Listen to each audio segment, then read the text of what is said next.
Oh my God. G'day everyone, and welcome to episode 7 of the Battleforge Gaming Podcast. I am Background Mike, and as always, I'm joined by BFG Justin.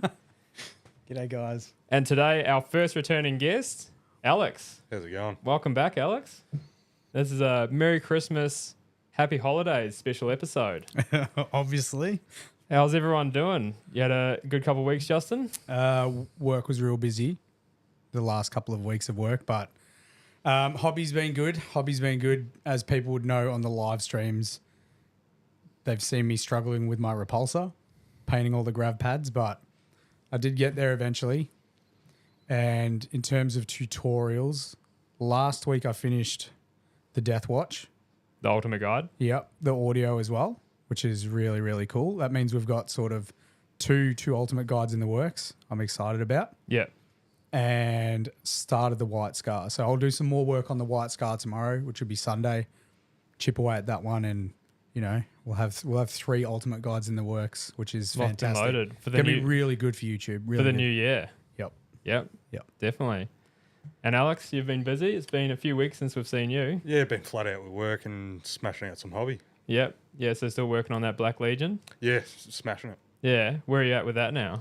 I've just done a couple of Forge Fiends, but currently just working on a small family, 5-man squad of Terminators. Yeah. So you had those Forge Fiends, which was a pretty big task. They're all done now. Yeah, batch painting was a pain in the ass, but Do you think it actually helped you paint them quicker? So I think with batch painting, what I've found is you will tend to apply the paint quicker because you're using the same colors over and over and that repetition. But in terms of your motivation, do you think you would have painted them faster if you did them individual, like the day you finished and started? Because you would have painted them faster overall the time spent on them. yeah. But was the motivation still there throughout the process? I'll put the brushes down a bit and worked on something else because there was a bit of hobby burnout with it. This is what I mean. So doing the single models can keep that motivation, I guess, there a little bit. Yeah. But you will overall paint your models with less time if you're doing batch painting. Yeah. So. Is it in such a way that if you painted one Forge Fiend by itself first, you'd probably still need a break between the second Forge Fiend anyway. So you're probably going to be breaking it up anyway. Would you roll straight from one Forge Fiend to the next if you weren't batch painting them anyway?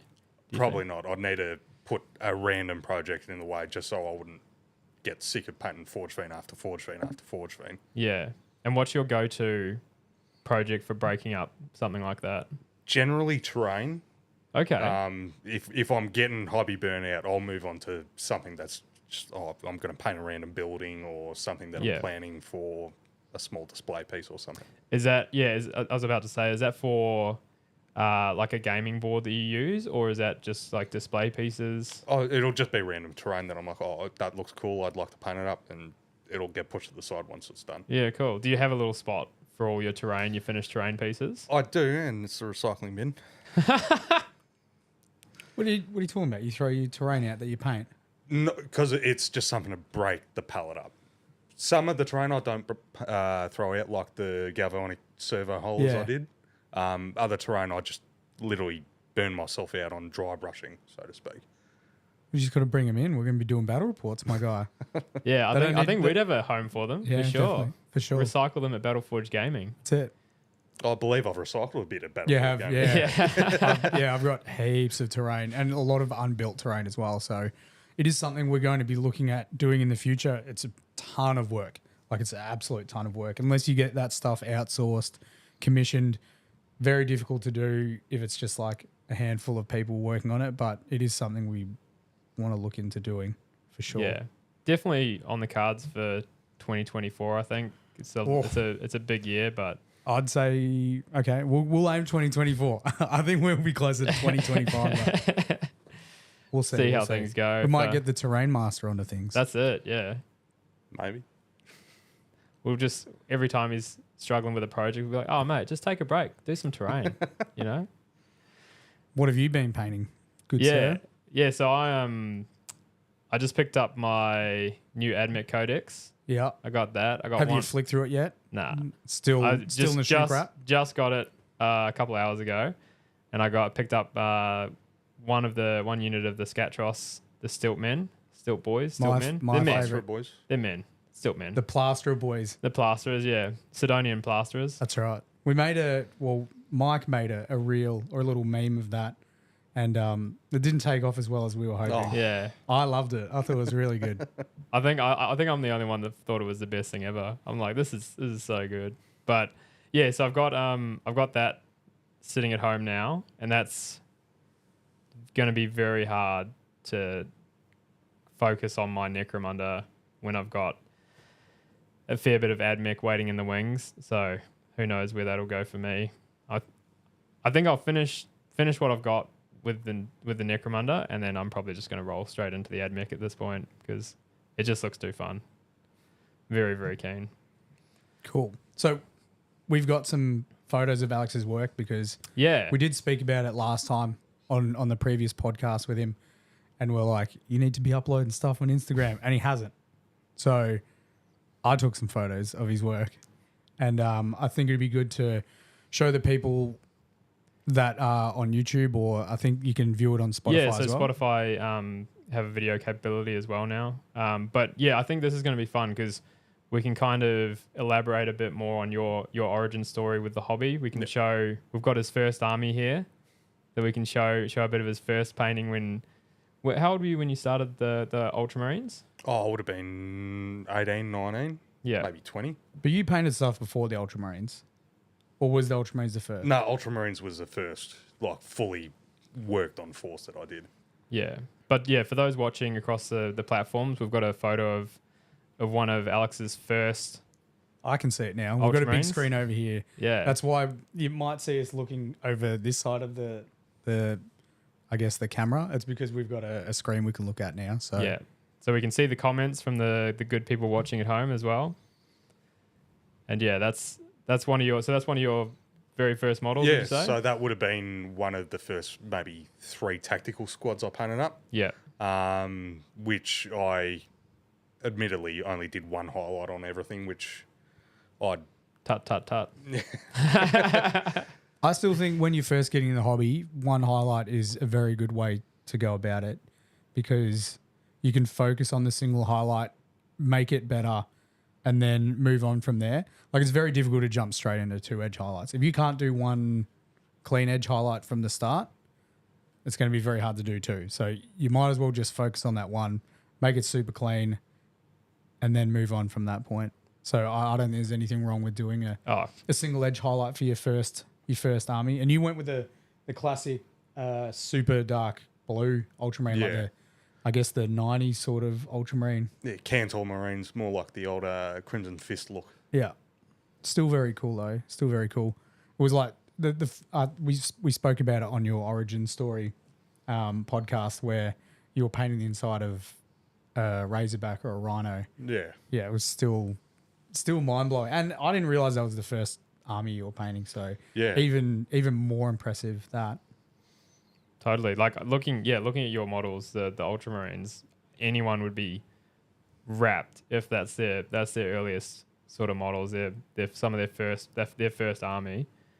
They look awesome. They really look good. And there was volume too. Like you painted a lot of those Ultramarines. Yeah, like I walked into the shop with a full 30-man tactical squad. Yeah.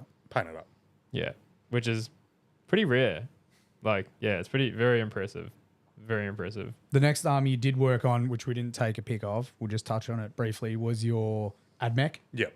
So you did Metallica, which is the lighter scheme where it's a Rakarth cream type of robe with a red inside. Yeah.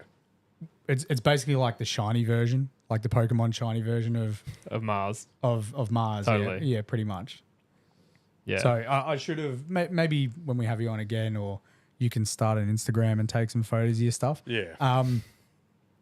We can show the people. But the next stuff is your current project, which is super, super impressive. And the first image I think we have was Harkin, maybe. Is it? No, that's we've got the Caradron Overlord. Yeah. not Carriage Carcharodon. Overlords, Carcharodon, yeah. So when the Primaris Marines released, we all picked up a intercessor model. There's like 4 or 5 of us, and we all did a test model on them. And Alex went wild and did a Carcharodon, and then started to work on a small force. Yeah. And this is your Gravis Captain. Gravis Captain. So that's Heavily converted. Yeah, he's from the what was the box set called when Primaris released? Dark Vengeance. Maybe Dark Vengeance. Yeah, he's the Gravis Captain from the Dark Vengeance box, which comes with, I believe it was a Relic Blade and just the regular Gravis Fist. Yeah. Which I then proceeded to cut up a Lightning Claw, give him Lightning Claws to try and fit in with the whole Tiberius look, and gave him a Chain Axe because Chain Axes are best. Chain Axes are the best. And End of story. You did heaps of freehand with the tribal. Yeah, all over his armor. Really just experimented with trying to get the tribal style down pat with him. And yeah, just really, really got into it hard. Yeah, standard Alex.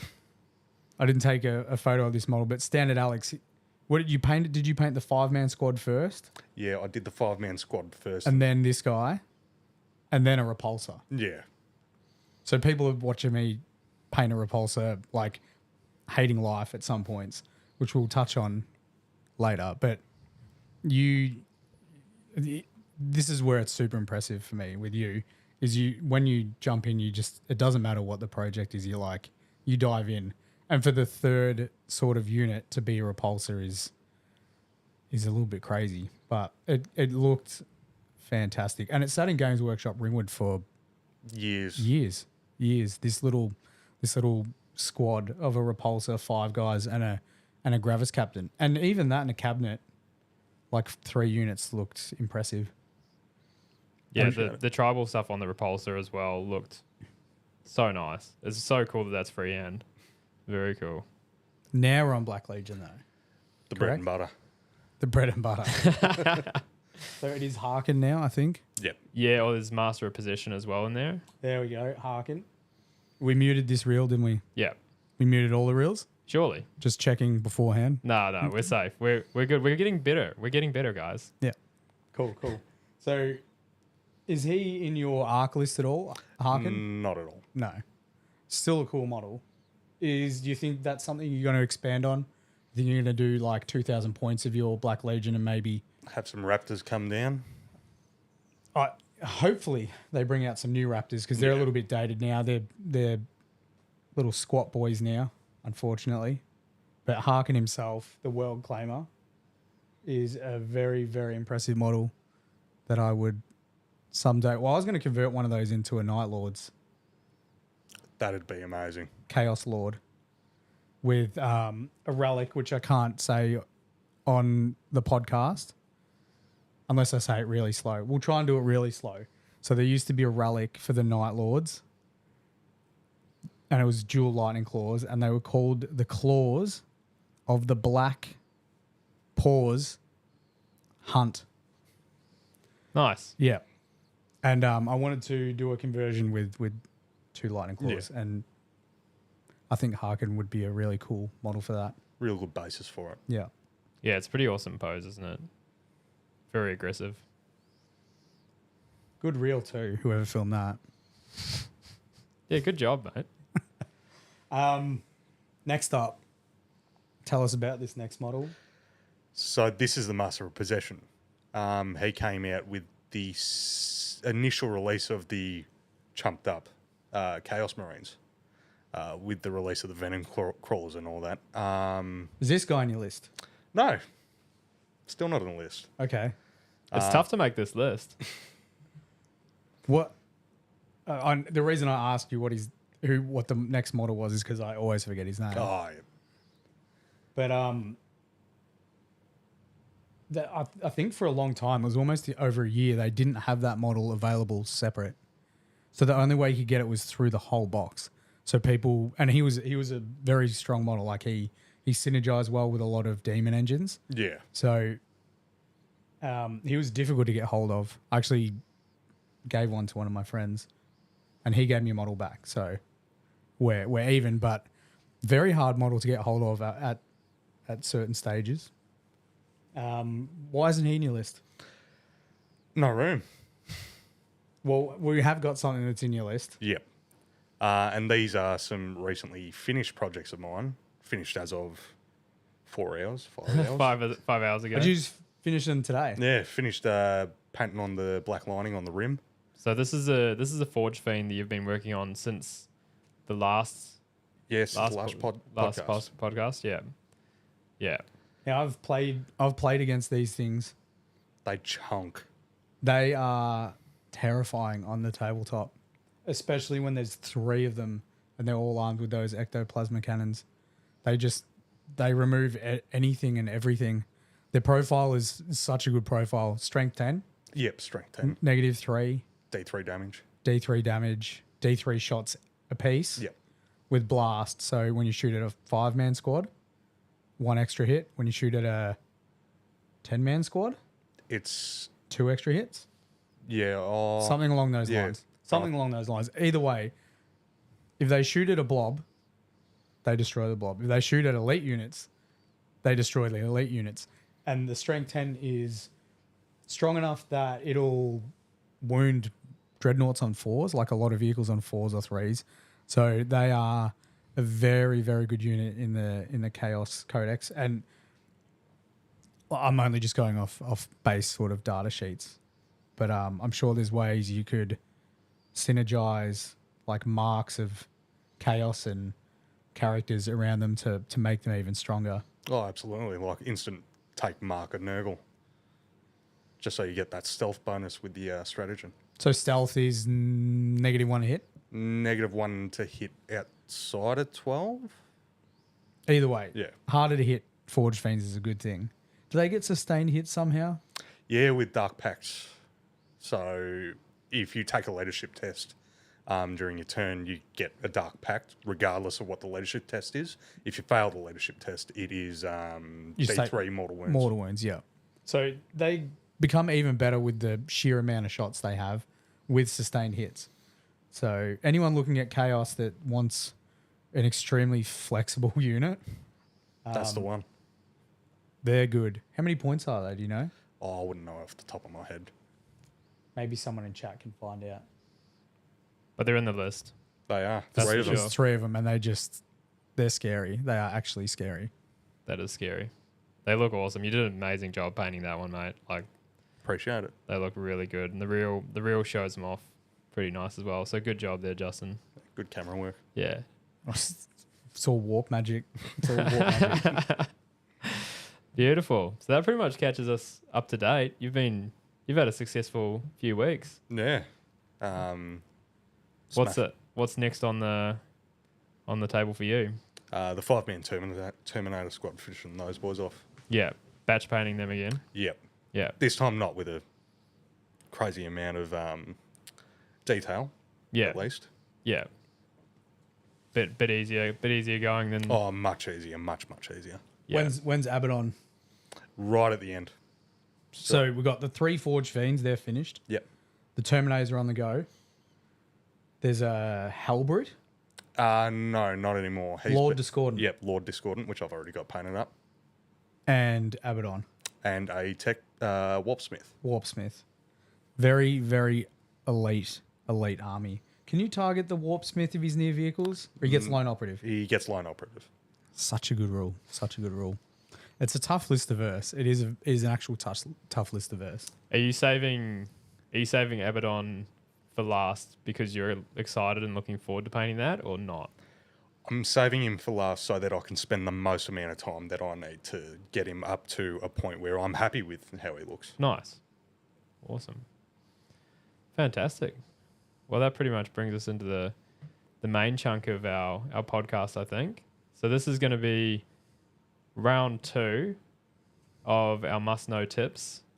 So something that we've been thinking of since episode 2. We wanted to cover any other little points we might have missed to help out people who are just getting into the hobby, those that have been around for a few years and, might have missed some easy tips to make their life a little bit. Yeah, I think this is probably aimed a little bit more at beginners and intermediate. It's Totally. probably a little bit more advanced, but there's beginners could easily use these tips as well, which are going to be tough to think off the top of our head.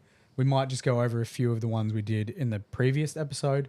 If people want to watch that, it was episode 2. Yeah, episode 2 with Mark. Yeah. So we went over basics of stuff like getting lamps for your like adequate light, wet palettes, especially if you're in Australia, good quality brushes because they do help out immensely. And we elaborate on all this type of stuff and why you should get it. A few building tips, I think. Yeah. Paint handles, even the BFG patented paint handles. The blue tack, poster tack, sticky tack. Yeah, all the good stuff. Yeah, so my first one I think was going to start off with edge highlighting because that's sort of a little bit more, not so much beginner. I mean, people start out edge highlighting for sure, but I think it's a fantastic thing for people to try when they first start because it can be a very intimidating prospect. Maybe once you've started painting a little bit, maybe having a if you have no expectations, maybe? I guess almost like some ignorance when it comes. Ignorance is bliss, like not knowing about edge highlights, and you sort of just jump in. Whereas people that have been in the hobby for a little bit and have only done like the basics, and start seeing people do edge highlights online can be a little bit intimidated by it. Yeah, especially if you've only just started off with the basics, not edge highlighting, for example.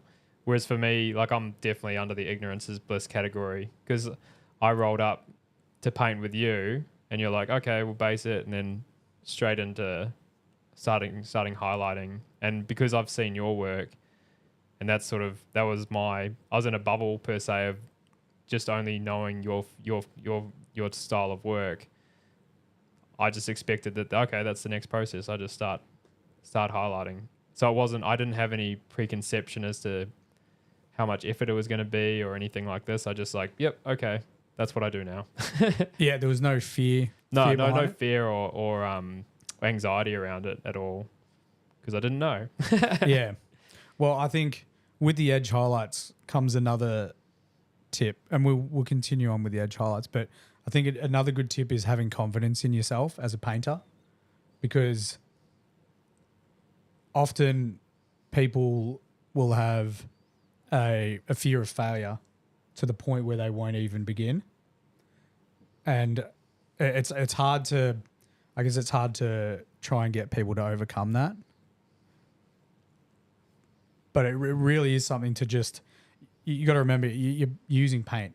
You can fix stuff up, right? So like with edge highlights, for example, there's a lot of people that the heavy metal painters, the guys that you see on Instagram will just say the 1% painters, the ones that sort of get fed towards you and people are like, hey, everyone paints like that. The highlight reel. Yeah, not everyone paints like that. But those, like we tidy up edge highlights all the time. And that's how you get a consistent edge highlight is because you go back and you fix that primary edge highlight, you fix that secondary edge highlight.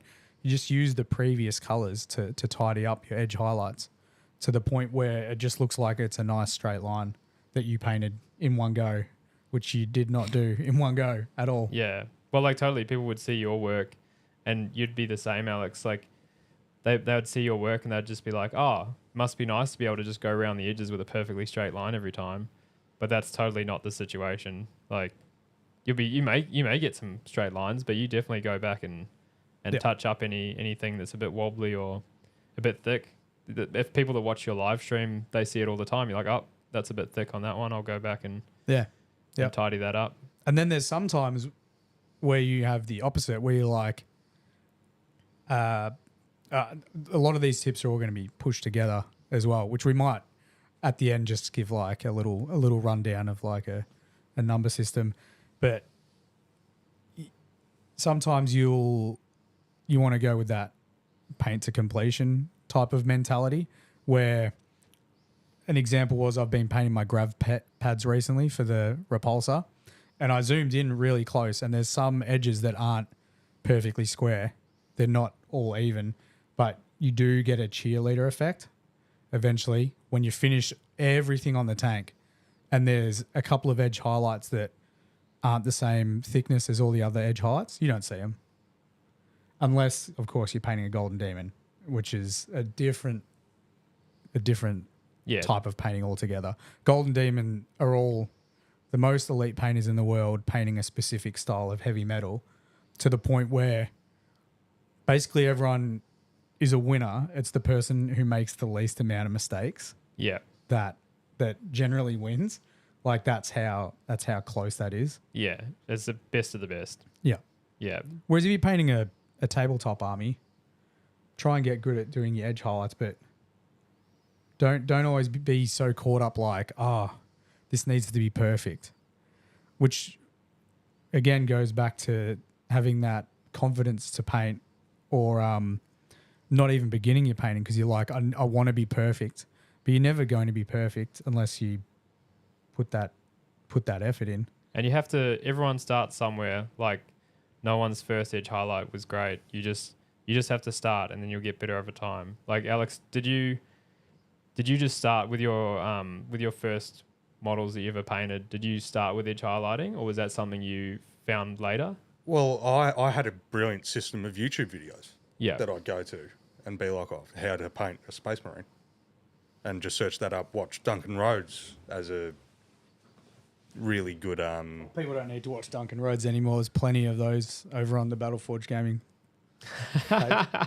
Duncan's great. Yeah. So you went, especially with like the Ultramarine Army. Yeah. You just how to paint Ultramarines on YouTube. And through many videos, there's edge highlighting. Yeah. So everyone's talking about it. Why not give it a go? Yeah. Yeah. So would you say you were almost in a bubble like me? You just sort of, that was the expectation and you're like, oh, okay, we just edge highlight. Yeah, we do this now. Yeah. Yeah. Cool. That's all right. How'd your first edge highlight go? Not great. When I look back on it now, definitely really chunky. Yeah. Or inconsistent. Yeah, really patchy as well. Yeah. I bet looking back though, do you still have that model? Oh, the first model I painted? Yeah. I couldn't tell you which one was the first. Yeah. It's one of the blue boys. Yeah. Yeah, nice. I mean, yeah, looking back, I reckon every painter that's been painting for a few years, I know you've said you wish you had the first model you painted. Yeah, for sure. I regret that. Like, I get asked so many times, what was your first model? And I can only ever show them a model that I painted a year into my hobby. Yeah. With the help of this book right here. From Games Workshop. Yeah, it's not a BFG plug right now. It's not a BFG plug. It's a Games Workshop plug. Please sponsor us. No, so this How to Paint Citadel Miniatures book came with a DVD, which I watched. I think it was Adam Troke was the guy that was narrating the DVD. But my first model that I did a edge highlight on was a Dark Angel, and I followed the actual guide in here. People are going to struggle to see the pics, but it basically told people to do 2 edge highlights from the start, and you would do a full warpstone edge highlight and then follow up with a moot green edge highlight, so the super bright green edge highlight, and only hit the edges of the model, which I did. I followed this to a T. And at that point of when I was trying to improve as a hobbyist, I don't know whether I didn't go to visit YouTube to find tutorials or they just weren't overly existent. I'll keep that up there for Games Workshop. But this was extremely helpful, like very, very helpful. And they touch on multiple points.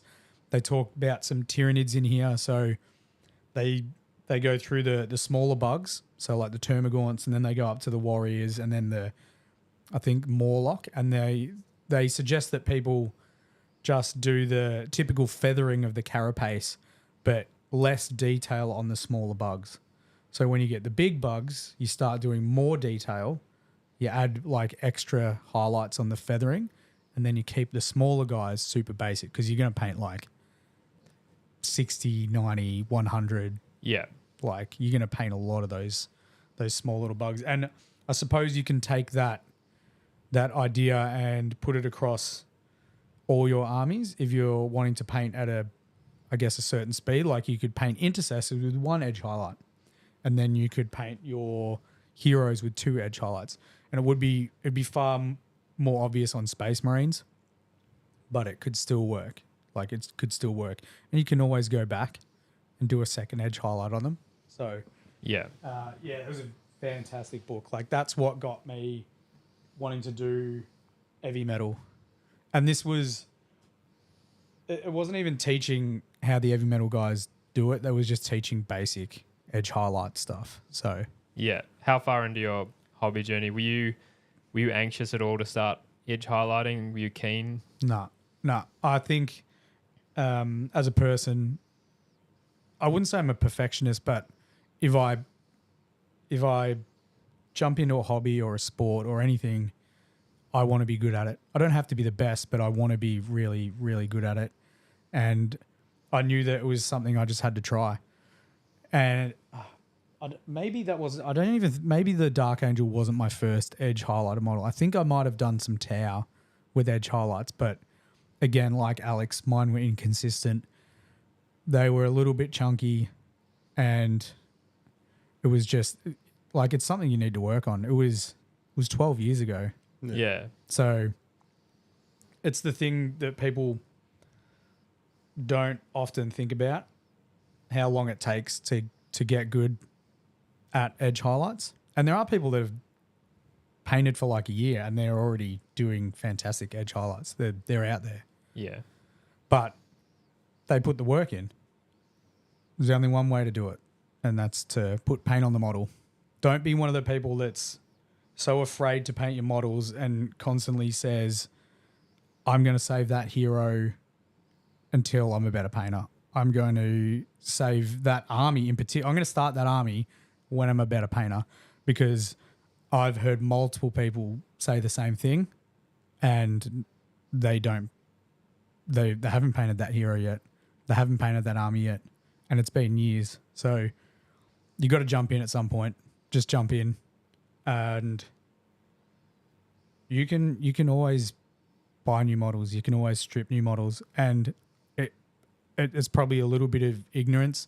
I know that finances can come into it, but you're just gonna have that model sit there grey forever? You gotta put some paint on it. Yeah, and you're obviously saving that model because you want to do a good job on it. So it means you like that model in particular. So when you do go to paint it, if you do it sooner rather than later, you'll probably be more motivated to paint. You might even paint more often just because you're painting a model that you like. So I think, don't hold off on painting something just because you want to be better. You'll be a better painter by painting it. Yep, for sure. Definitely. Yep. And when you are painting, paint to completion, like we said before. Don't paint for perfection, paint for completion. This is something we've discussed with me personally. Yeah, we have. And I think what you need to do is finish your model off, and then you can really analyze the areas you want to work on.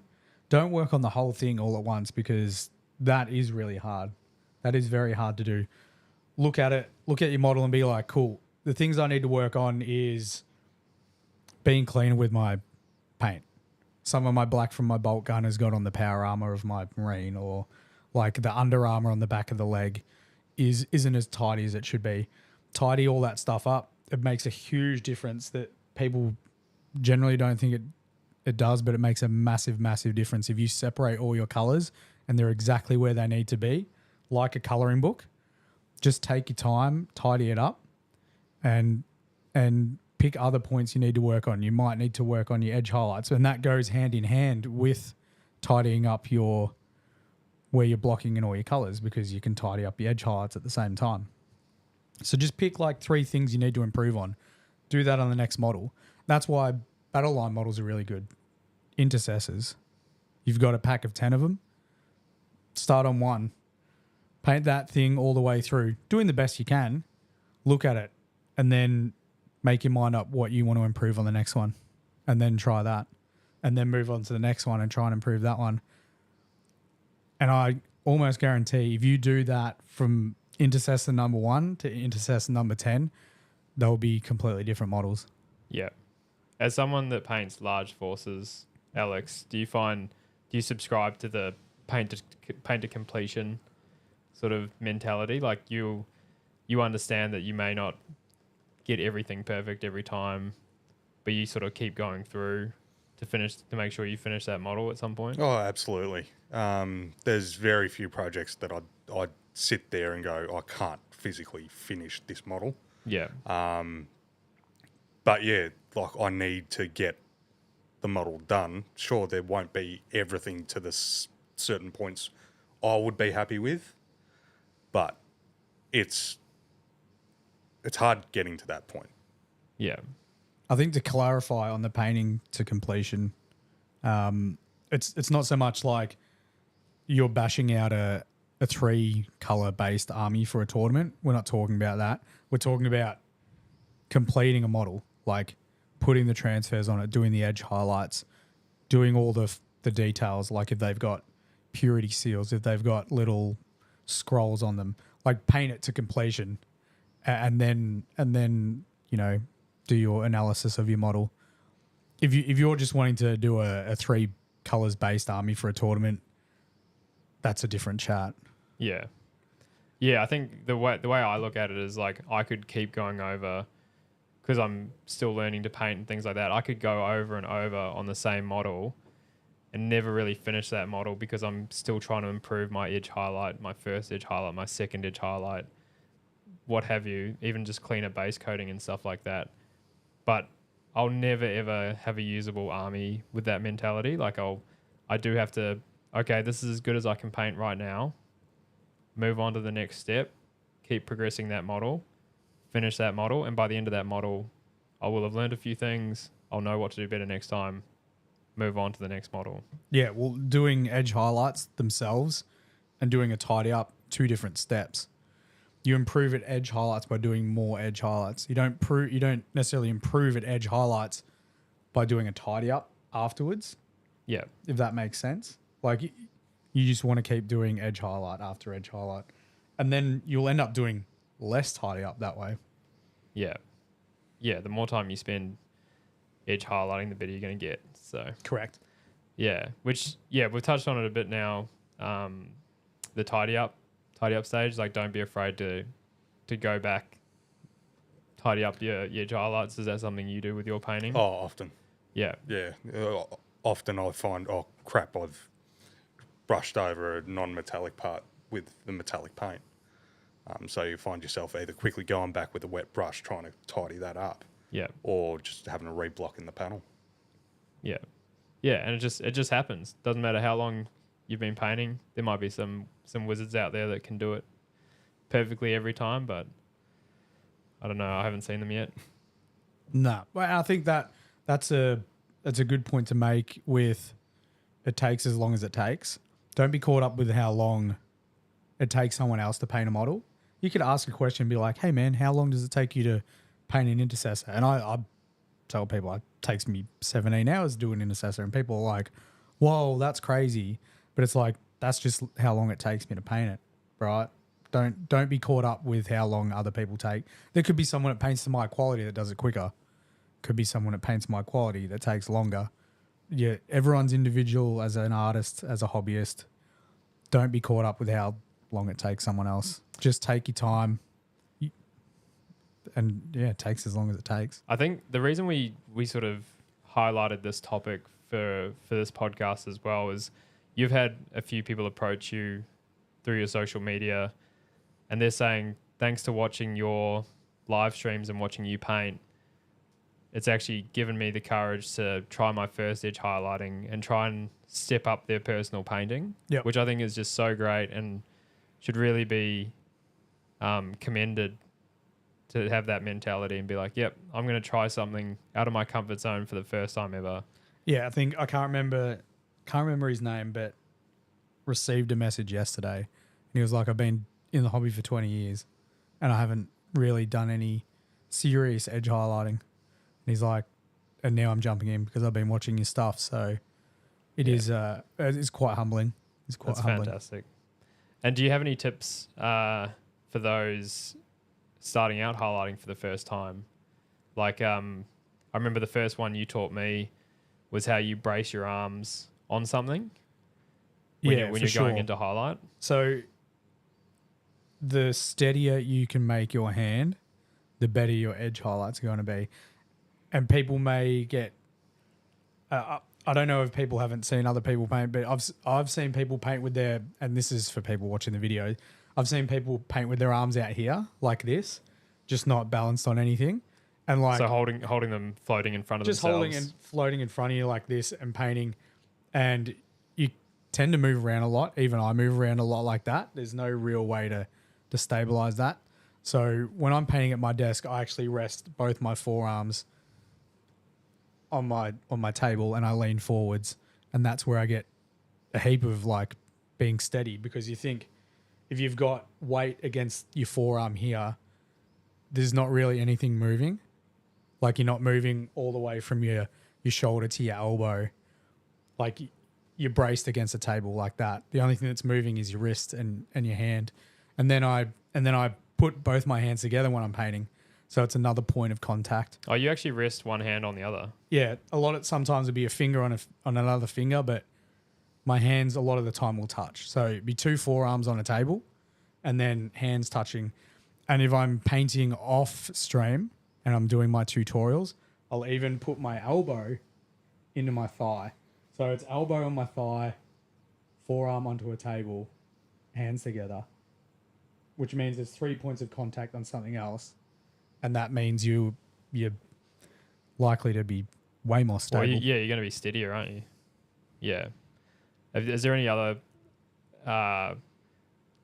tips that you thought of from your highlighting that people might not already know, or even Alex yourself? Do you brace yourself when you're painting? Yeah, I brace. I can tell you right now, I don't have the best posture while I'm doing so, because I'm not working on a desk per se. I've got my legs up and I'm bracing against my thighs, pretty similar to how Judd was doing. Yeah. But not necessarily in terms of bracing, but in terms of getting better.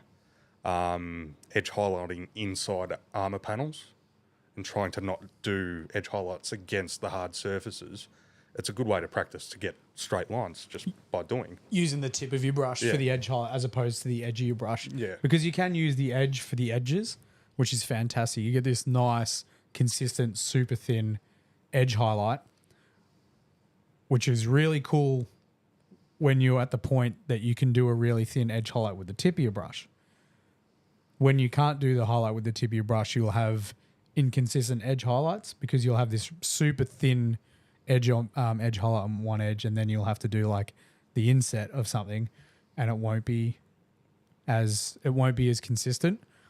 Which I wouldn't let that put me off. Like use the edge of the brush where you use the edge of the brush, but like you said, learning to use the tip in a stroke for your edge highlight is the hard one. Yeah.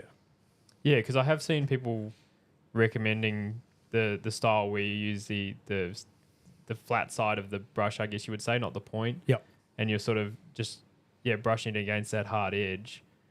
But then for first edge highlights, you're not going to do that anyway, would you? Well, you could, but you won't be able to hit every edge. And if you're doing heavy metal, you want to be doing every edge of the model. Yeah. I found, for me, the way I got better was there were certain edges on a Space Marine that I felt more comfortable doing. And it was sort of, and I'd say it on the stream all the time, a good place to start is the little booty plate on an intercessor. So turn the model around and he's got the two plates that hang over his butt, the armor plates. They're really, really good areas to start practicing your edge highlights because they aren't super long.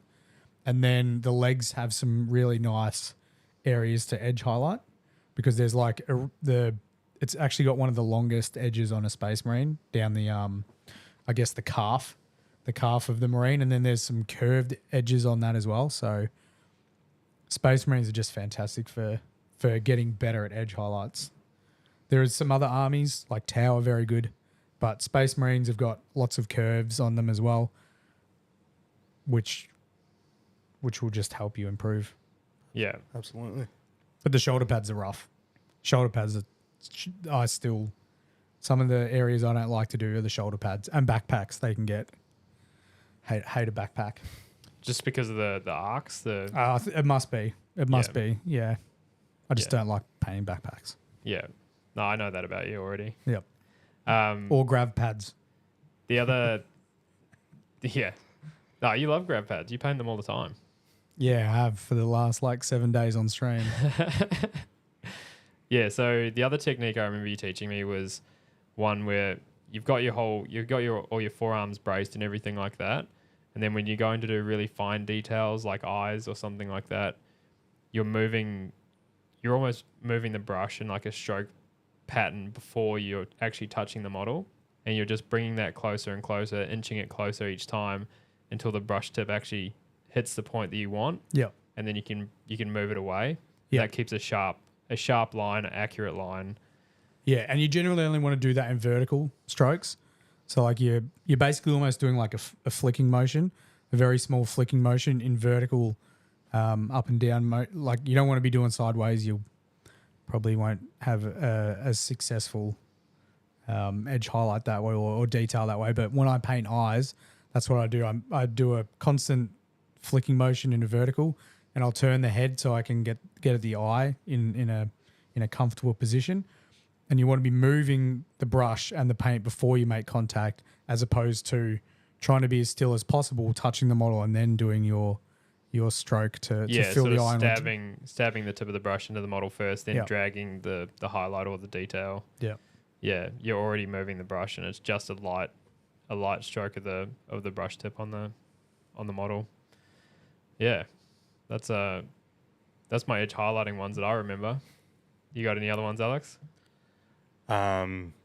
Just make sure your paint doesn't dry out while you're doing it. Okay, yeah. Quite often I find while I'm painting, I'm edge highlighting for a very long time. So the paint drying out on the brush, like if you're not washing the brush, reapplying wet paint to the brush, you can really stuff yourself around trying to edge highlight. Yeah. How much paint would you say are you putting for edge highlighting? Are you putting what you would consider like a tiny amount of paint on the tip of the brush? Yeah, I would probably only fill maybe a third of the brush with the paint. Yeah. Is the best way to really put it. And just constantly reapplying, re-washing the paint off the brush, just so that you're not trying to move dry paint. Yeah. Yeah. Do you use... Which is difficult in summer, especially in Australia. It is something I've found probably in the last 3 days, the weather's getting a bit warmer and the paint is drying out quicker on my brush. So I am naturally cleaning it out and reloading my brush more often. Yeah. Yeah, because when I've been doing like a second edge highlight, I've noticed that I'm getting only a tiny amount of paint on there, but on the warmer nights, it's dries so quickly. Like it becomes very challenging to keep that paint usable. Yeah, and you use even more paint too. Like you end up loading your wet palette up more often because of the fact that your paint's actually drying out on the wet palette quicker, even with a hydrated sponge underneath.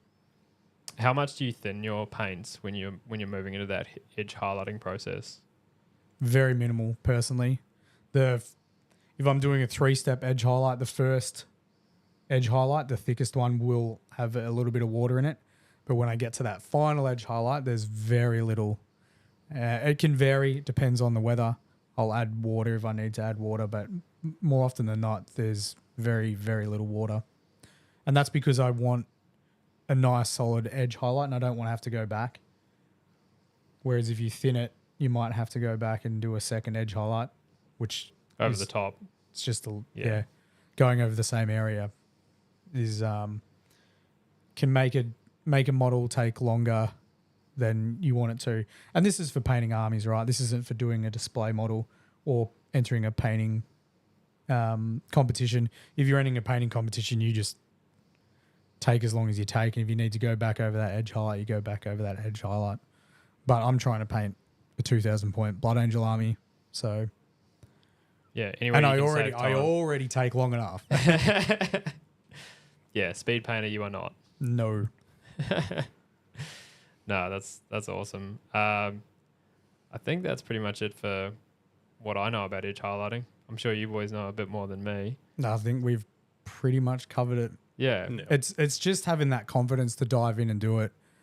Just if there is a model you're painting Space Marines, right? You're painting Dark Angels. And you're like, I want to get better so I can paint the line. Just get some intercessors, practice on intercessors, and improve at that.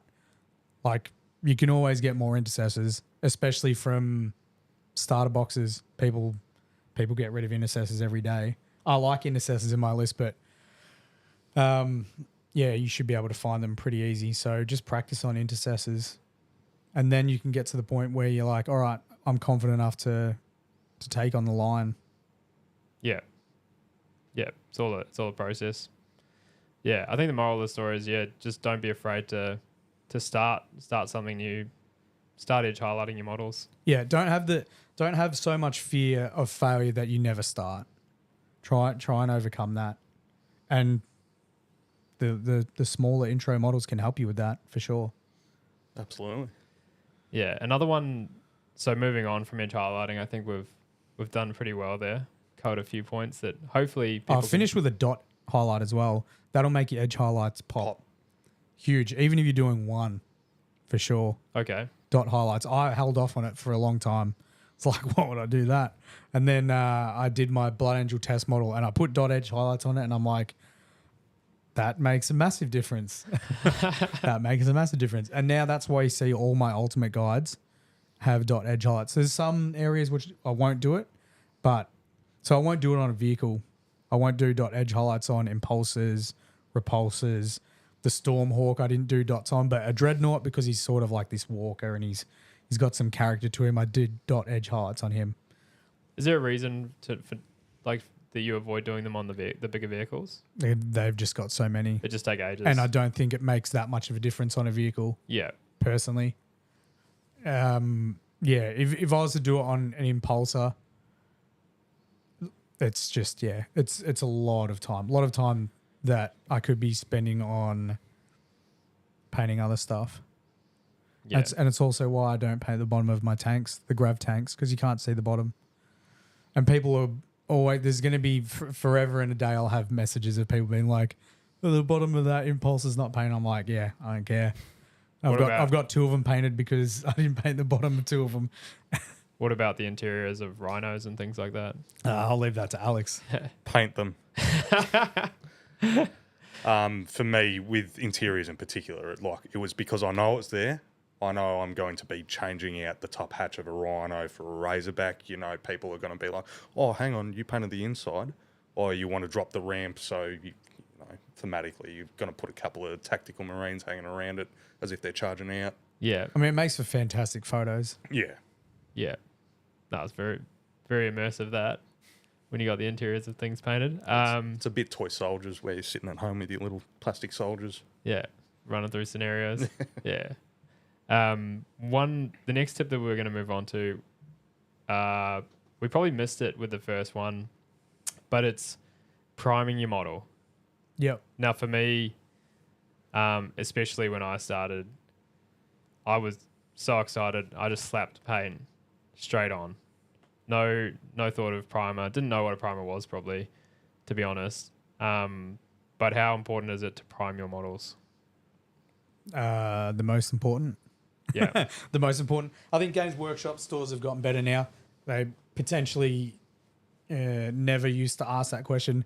And I think it got to the point where they didn't ask that question so much now that whenever you walk into a Games Workshop store and buy something, you'll often, I think people will be familiar with this, the person that's working behind the counter will ask if you've got Chaos Black or Primer or glue, because they might have a few years ago been doing that, selling a box and just being like, that happy little kid just walked out with a box, and you didn't have any primer, and then you had a bunch of models that had paint that would just fall off when you touched it. So priming is 100% necessary. It's made to, it's it's an actual specialty paint that's made to bond to plastic, so your paint can bond to the paint. Because the Games Workshop, well, I don't think it's a Games Workshop, I think it's most hobby paints aren't designed to stick to plastic. So And you can prime in multiple different ways. You can do the zenithal priming that the Horus Heresy guys use. There's some guys I see on TikTok that are using some zenithal stuff and doing some really, really cool work. You could mix it with heavy metal if you wanted to, and you could have some fantastic looking models. But I personally like to, because we've touched on it many times, I take so long to paint. I need to find a starting point for my army that is going to mean it's less work. So for my Blood Angels, it's Mephiston Red for a starting point. For my Eldari that I'm doing, I could start with Caliban Green, but I want a really deep green. So I start with Chaos Black. And I think that can work with multiple armies. It's picking a primer that is going to make the majority of your army easy to paint. So if you're painting Imperial Fists and you're not doing I guess there's a way to prime your models with a pink to make a really cool yellow. But if you're wanting to do heavy metal, a really good starting point would be Wraithbone, because it's a nice yellowy cream color that you can easily paint over with Uriel yellow. So that's personally, if you're doing heavy metal army the way I like to paint, if you're wanting to do what I do on my streams, find a primer that is going to work the best. It's going to mean the least amount of work for your army. Yeah, and by least amount of work, you mean it. It's easy to cover with whatever you're going over the top of. Yeah, for Marines it's pretty easy because you're like, I'm doing Ultramarines, cool, I get a blue primer. I'm doing Blood Angels, I get the red. I'm doing Dark Angels, I get the green. That's pretty easy. When you're doing stuff like Tyranids, and a lot of the time Tyranids will have a contrasting paint scheme, so the carapace will contrast greatly against the body of the Tyranid. So Leviathan has the cream base, and then their carapace is like a purpley black. So you need to work out what's going to be more difficult to paint. Is it going to be harder to prime it in black and then paint a cream body over the top, or is it going to be harder to paint a black shell or carapace over the cream body? And for me, when I did my tutorial, and anyone else that's tried to put any light colors over dark colors, it's starting with the light color for your primer. So that's why I started with Wraithbone in that. It may have been Wraithbone, or it could have been Greyseer. One of the two, and then layered up the black on the shell, because it would have just been absolute torture going the reverse. So that's something to think about. And I think it's probably a good rule of thumb, if you've got two real contrasting areas on your model, it's going to be easier to paint the dark over the light than the reverse. Yeah. And if you're painting Gene Steel Occult, I don't know, I can't help you. They've just got so many colors on them. Maybe standard mech. Yeah, something neutral. Yeah. With your first models, Alex, did you know to prime them? So I didn't have any idea on the priming of the models. My first introduction was with a little pot of Imperial armor primer. Yeah, the one you could brush on. Yeah. Yeah.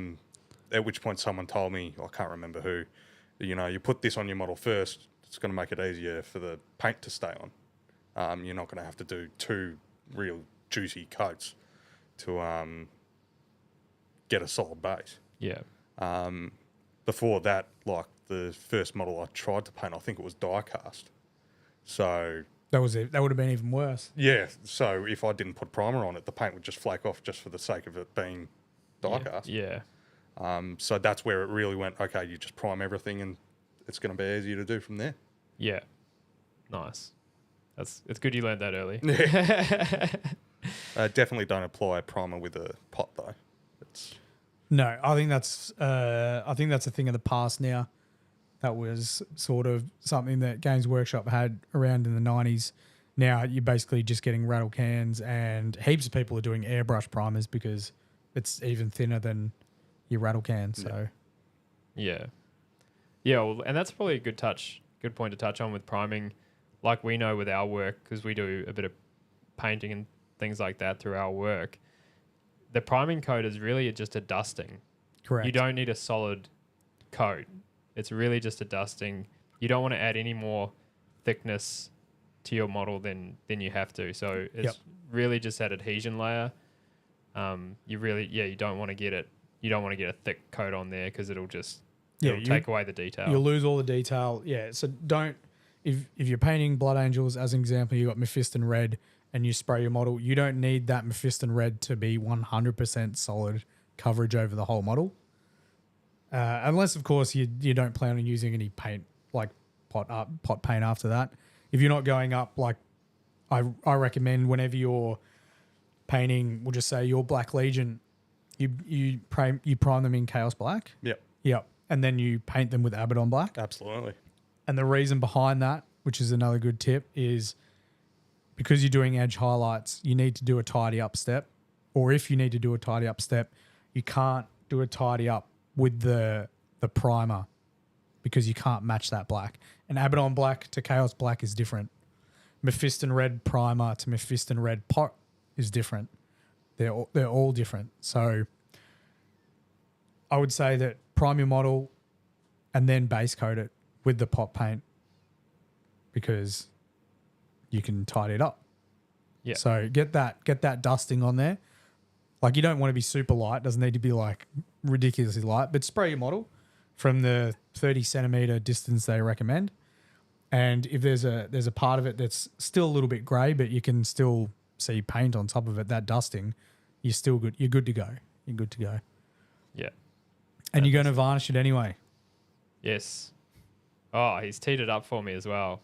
How's that for a segue? That's pretty good. So the next thing we're talking about is varnishing. So this is another thing that I missed my first time around in the hobby. Varnishing serves a great purpose. It gets you the sheen finish you want. So whether you want your model to have a bit of a shine to it, or pretty much everything you paint now is a matte finish. Yeah, I love.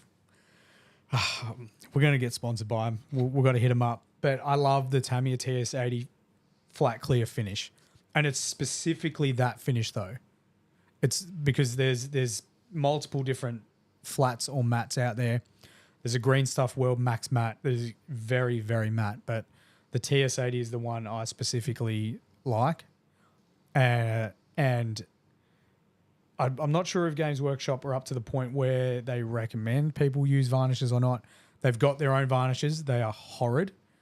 We just try to get a sponsorship from Games Workshop. But your varnishes are trash. Yeah. They're so bad to the point where I use them on my knights that are down here with the little Christmas hats. I use them on the smaller ones, so they're not as a flatter finish, but it was a very inconsistent varnish to the point where if it was the wrong weather, the wrong temperature, you sprayed a little bit too much, it would go cloudy.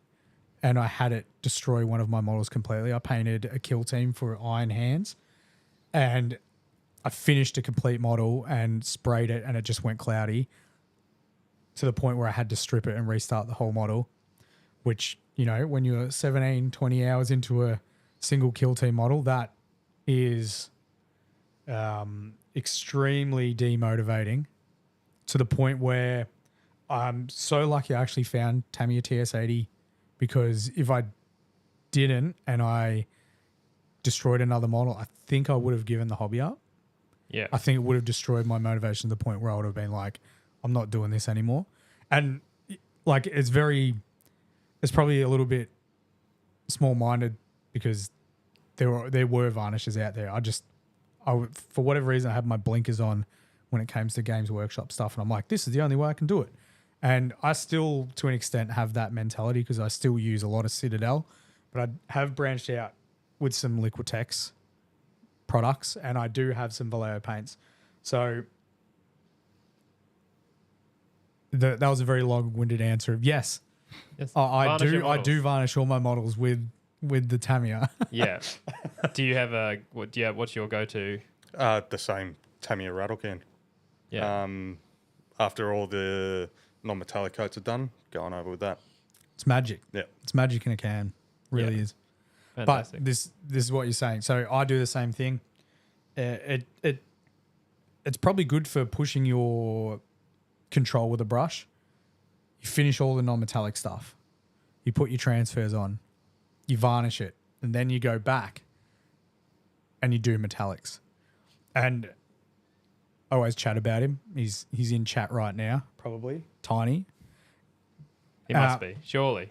You always get messages saying it's varnish time, because I get excited for varnish time as well, because you know that you're nearing completion. And yeah, if you were to varnish over your metallics with a flat, you're gonna wreck those metallics for sure. But you could use satin. Here's the thing: you could use a satin, and it will benefit. You could just paint your whole model and then use a satin, and it'd be fine for the metallics and the regular colors. Probably wouldn't recommend using a gloss unless you want to try something wild. Out there. You want to try something out there. You want to do some sort of Tyraniddin that's like a alien xenomorph that's like super shiny and glossy. Then yeah, maybe go down that route. But I'm not that experimental. I'll stick in my lane. Yeah. So what you guys are saying is complete the model. The varnish then ties in all of those standard paints, so they all look uniform, and then once you've varnished it, you can do the metallics after that, because they have that shinier. They're meant to be shinier. They're metallics. Yeah. And the good thing about the varnish is if you're doing a shade or a wash over your entire model, and some areas you'll find will dry a little bit glossy depending on the shade or the wash or the ink you're using, just because of maybe you haven't mixed it up or you've applied a bit too much in one area.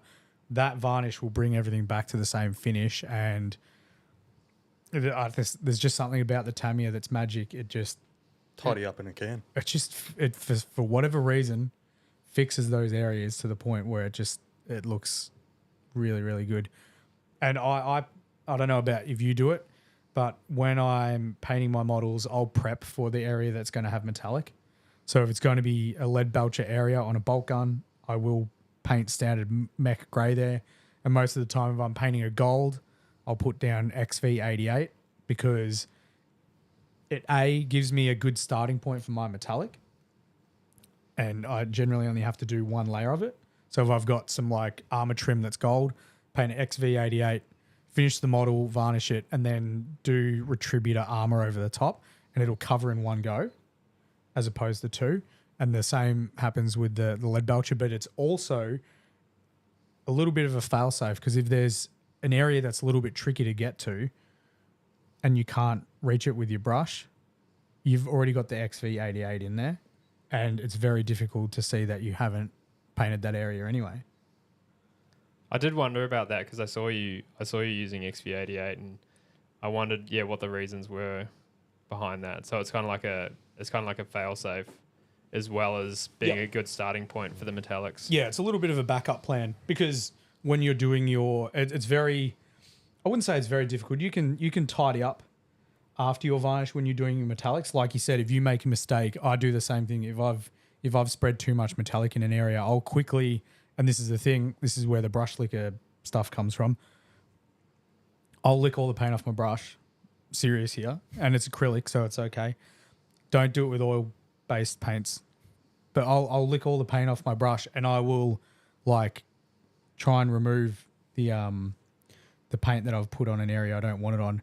And I find that quicker than cleaning off my brush and then going back to it, because I can continually lick that paint off my brush and come back with a clean brush and keep removing that paint. Yeah. But that doesn't happen that often.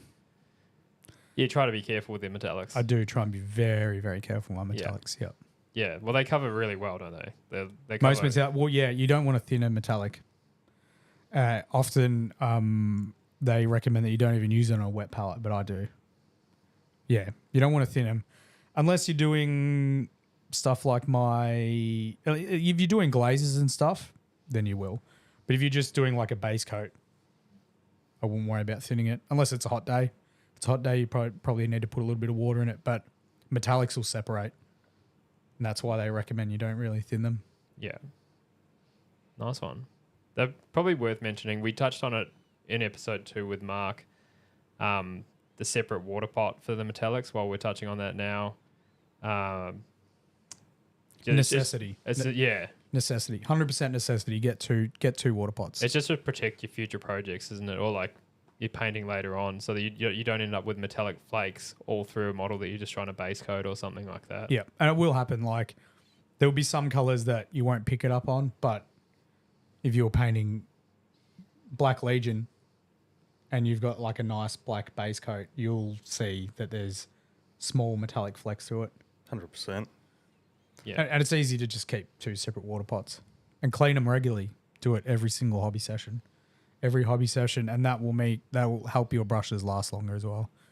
I think we spoke about that. Clean water. Definitely. Yeah. Definitely clean water between different colours as well. You do them in between colours. I generally do it if I'm going to a light colour. Yeah. So if I've been painting a lot of my red and then I'm like, cool, I'm going to do purity seals that are lighter, then I will. Okay, so I didn't know this one. So this is cleaning out between colours. Even like, do you do every colour, would you say, or just like? I do now religiously, but that's just because of a bad experience when I was painting Metallica, where a couple of them have some pink robes on the outside. Well, this is the point. The lighter colours. Yeah. You won't generally have an issue let's just say you got a cloudy, like creamy white water pot because you've been painting with that. Then you go to red, you'll be pretty good. But if you go the other way and you're painting red, and then you're going to the cream robes. Gotcha. I don't know why I thought that. For some reason, don't put your red undies in the wash with your whites. Gotcha. Good tip. I'll have to remember that one. Well, that's exactly what happened to Alex. Yeah.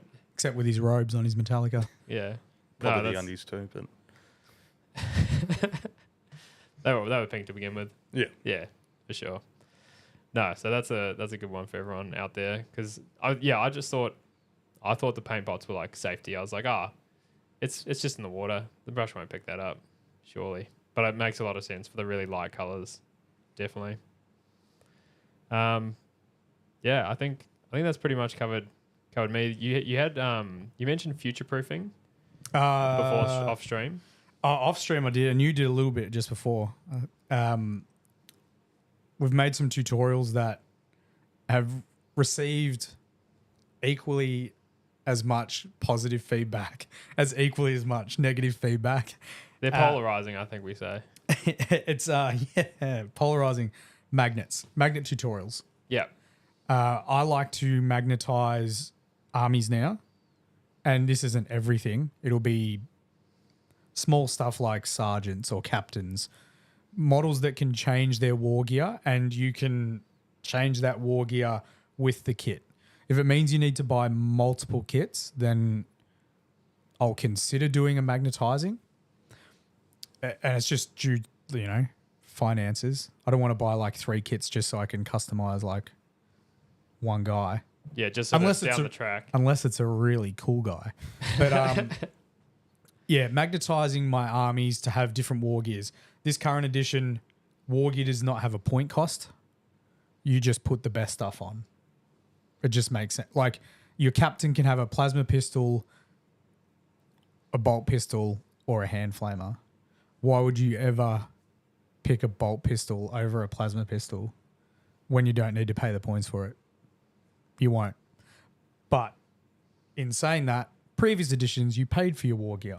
So it was 5 points for a plasma pistol. Now, when you're building your list, you may not have had that 5 points for your captain. And it may not have been a necessity. You might have a smash captain, with a big thunder hammer. He's made for combat. You don't really care if he's got a plasma pistol on him or not. So you don't need that extra 5 points on him. So future-proofing your army not only for future editions where points might come back for war gear, which I think they will, but future-proofing units as well. So what I mean by future-proofing units is if you've got some units that can have multiple options. I'm trying to think of one that you could potentially do. I can't think of one off the top of my head, but let's just say 1 edition combi weapons are really good on Terminators for Chaos. They're like really, really good. And you want to have combi weapons on all your Chaos Terminators. But the next edition, Storm Bolters are really good. Magnetizing those means that you've got 1 unit and you can switch your weapons and you don't need to paint more of them.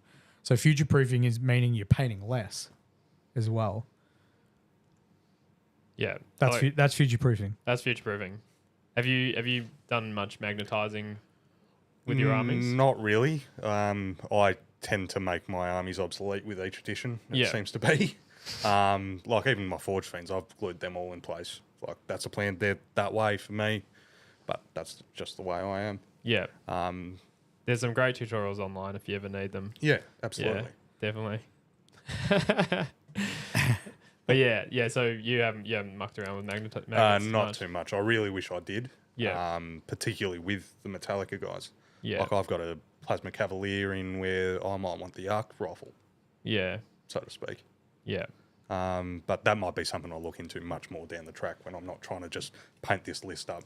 The Skitarii is a good example of future-proofing because when the Skitarii first came out, in a 10-man squad, you used to be able to put 3 special weapons into a unit, and the 3 special weapons could have all been the same because for a long time people were hunting down, it's going to be tough to say, Transuronic Arquebus.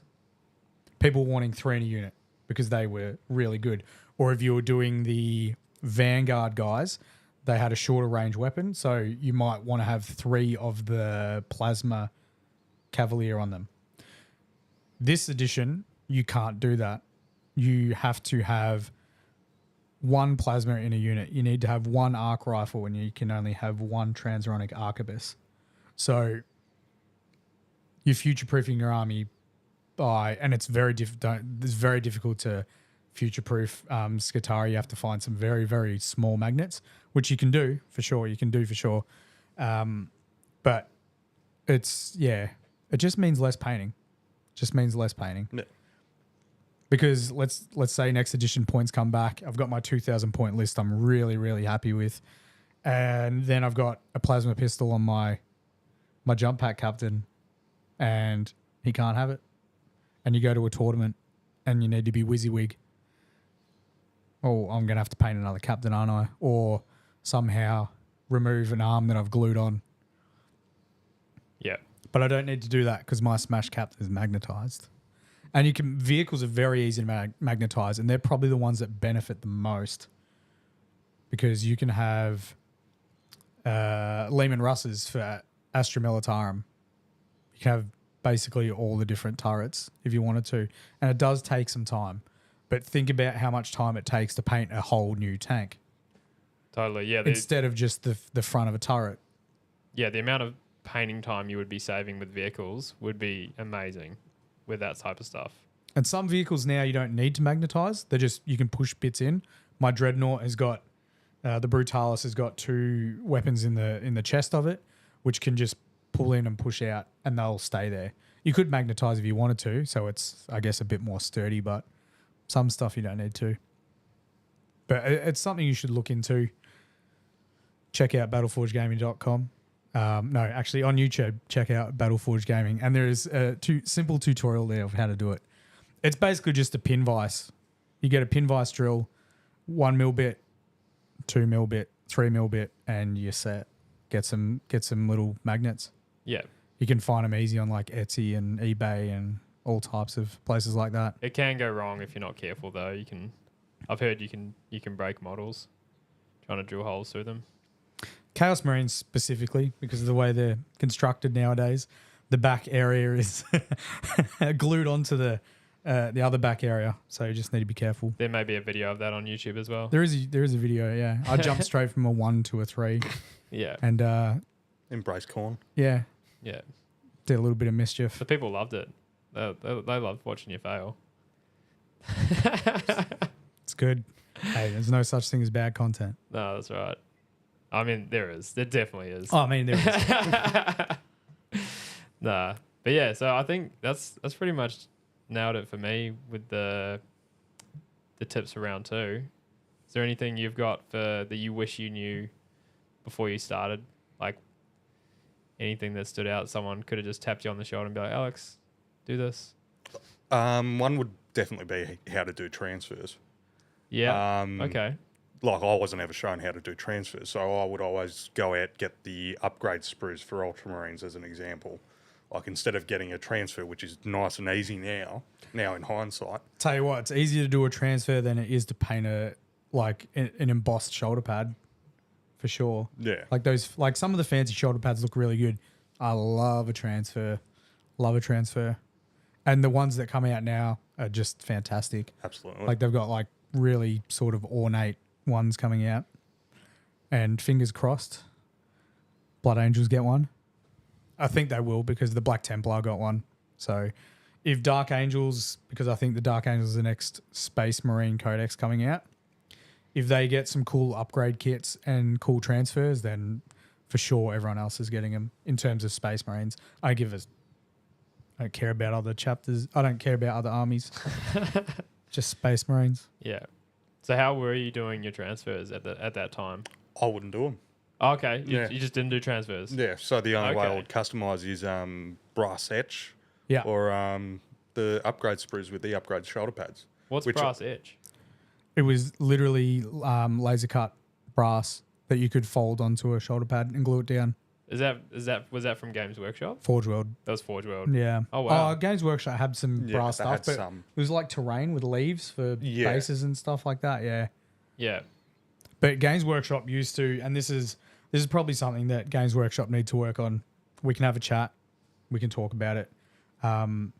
Just contact you. Get yourself a transfer softener. Like, I understand there's probably some sort of issue when it comes to kids and purchasing certain products and stuff like that.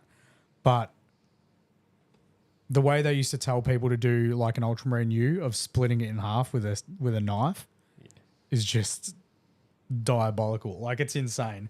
I don't know why they did that. Get yourself a decal softener. Microsol, Green Stuff World make a decal softener. Vallejo make one. Someone comes in chat often and says you can do a 50-50 mix of white vinegar and water and it'll do the same thing. Oh, wow. If you're going to try that, take caution because I'm not sure. I haven't done it myself. Yeah. Don't send you an angry message if it doesn't Don't work. send me an angry message if it doesn't work. But people have said it does. So And when you weren't doing the transfers, was that because you were concerned about doing them or you just didn't know about them? That was, I suppose, my afraid step. Like Yeah. with where you guys were touching on edge highlighting. I wouldn't touch transfers because I didn't know what the hell I was doing. But I think the fear was justified because I didn't know about Microsol either. And I would apply transfers and they would get these little creases through them. And I'd be like, spending all this time on this model to make it look really good. Then I'm applying this transfer and it's got creases through it. What is going on? Yeah. But I'm glad I discovered Microsol. I think it actually might have been through the man himself, the god of Horus Heresy, Raptor Imperialis, that I saw using it. So Yeah, he's got a few tricks up his sleeve. just a couple. He's a wizard. Yeah, one of those wizards we were talking about earlier. Yeah.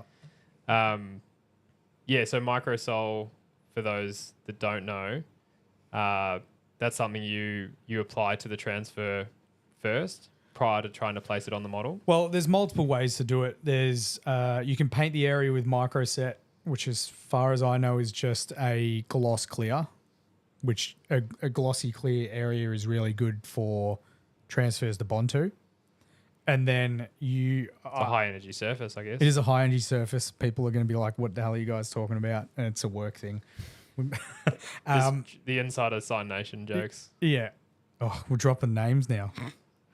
I should have said sign writing jokes. So Microsol, it softens the decal and helps remove the clear around the edge of it, as well as get it to contour to the edges. So it's really good for Space Marine shoulder pads. The Imperial Knights here, The checkers on this guy down here are transfers. Like, it's insane. That was a flat transfer that I put there. I freaked out when I did it, but I was like, I've just got to try it. What's the worst that can happen? I'll just repaint it. So it's absolutely fantastic. How I do it is I will apply transfer to the shoulder pad of a Space Marine, and I'll let it like set and cure for a little bit so it doesn't shift around, and then I'll apply microsol to the whole inside of the shoulder pad and let it contour to the shoulder pad. And if it doesn't work the first go, I'll flood the area again with a second lot, and if it doesn't work that time, I'll do a third. And usually by the third, it's flattened out real nice. And then you come back with that sweet Tamiya TS80 flat clear, and it just brings everything together. You lose all that clear around the edge. Yeah. Don't be afraid of transfers. They add to your model. They will complete a Space Marine. You know, you could paint a fantastic blue Ultramarine, unless he's got a U on his shoulder pad and the arrow on the other one. Like, it will add so much to your model. Squad markings, massive. Because apart from that, you've just got like a blue Marine, and that's one of my sort of pet peeves. People will see it on my stream. I'll be painting red Blood Angels, and I'll be like, I need something on that knee. I need to break all this red up. I need stuff to, liven this model up, because otherwise that can look a little bit bland. Transfers, fantastic for that. Yeah, that's a fantastic tip, I think, because I completely forgot how much transfers add to completing a model, giving it character. 100%. Well, you haven't even started like applying the transfers to your ranges yet. Wait till you start putting like the little squad markings on the ranges. They just liven the models up a bunch. Yeah. You got the transfers for the metallic stuff, didn't you? No, I missed out. When I was introduced to AdMech, I missed that bandwagon altogether, unfortunately. Those limited transfer sheets, such a pain in the ass. They're so good. What was this? Games Workshop release series of limited transfer sheets. Metallica had one. Yeah. Blood Angels had one. Ultramarines had one. Dark Angels, Space Wolves. There was an Imperial Knight that came out that was part of the Free Blade game. Forget what the name is of that household, but it was not Tyrannus. I can't remember. Anyway, it was such a nice game, and they had transfers for it, but it's only a limited time. So if you didn't get them, you can't get them now. Right. And it's annoying as like, yeah. The Blood Angel ones, I've got this bad habit of not using certain transfers because I'm like, oh, I want to save that really cool transfer for something cool. Bro, you're painting something cool right now. Put that transfer on it. Don't say like, what do you? Yeah. I keep being. I'm like, oh, well, that's going to be better on this, but I might not ever paint something different. You're just hoarding. I'm literally hoarding transfers. It's a real bad habit, which I've started to break. Like, I use some cool stuff on the repulsor that I'm doing right now. So nice one. Beautiful. Don't hoard transfers. That's another tip. Just get that last tip in there. Yeah, don't hoard transfers. Fantastic. Use the cool transfers on the cool models you're painting right now. Absolutely. Fantastic. Well, that brings us to the end of episode 7. I just want to mention thank you very much for everyone that's tuned in today, so close to Christmas. If you're enjoying what you're watching, enjoying what you're hearing, make sure you like our video, like our episode on Spotify. It helps massively for the growth of our channel, and so we can keep doing what we're doing. And if you don't, I'm not going to deliver you presents. That's what's going to happen. 1 elf down. Yep. 2 elves down. I'm out. Yep. Nah, but Santa's going to be busy. In all seriousness, the amount of interactions we get if we get thumbs up, like just watch the video and give us a thumbs up. Like, it's pretty easy. Some of our like percentages are down below 10%. So I'd love to see what it would be if we had a like percentage of 25% and how we get pushed. And like you said, the more interactions we get, the more love we get, the easier it is for us to do it. I love to motivate people. Everyone else motivates us. So the more you give us a thumbs up, the more you react, the more we do. The more we want to do, the more we can do. Totally. So, Totally. Thank you very much to Alex for joining us again. Thanks for having me Good back. having you back. Round 2. before you go though, what's next? Like after Arc, have you got any hobby plans? Are you going to paint up 2,000 points to be on a Battleforge Gaming battle report? We need to work out a better name than that. That's a mouthful. BFGBR. Oh my God. Is that something you do? I could expand on the Black Legion, but I've had a bit of a rekindling on some Shark Boys. Are you going to do some? I think I'm going to finish that force. Oof. With the new Terminators in particular. The new Termies look sick. Do you know what? Forge World just released some images of some apothecaries for the Horus Heresy. And I believe they're fine cast. I'm not sure if they're plastic. But they're rescaled. So they haven't got them short limbs. One of the apothecaries is a Mark V. Now, I know that the Kakarodons love their Mark V. Is that something you would look at potentially doing instead of using intercessors? Would you use Mark V stuff if Horus Heresy came out with boxes of it? I've definitely got a couple of boxes of some Mark V jump packs as well. Nice. Love to hear it. It's the correct answer. How good. How good. When are we going to see some AdMech? I guess pretty soon, I think.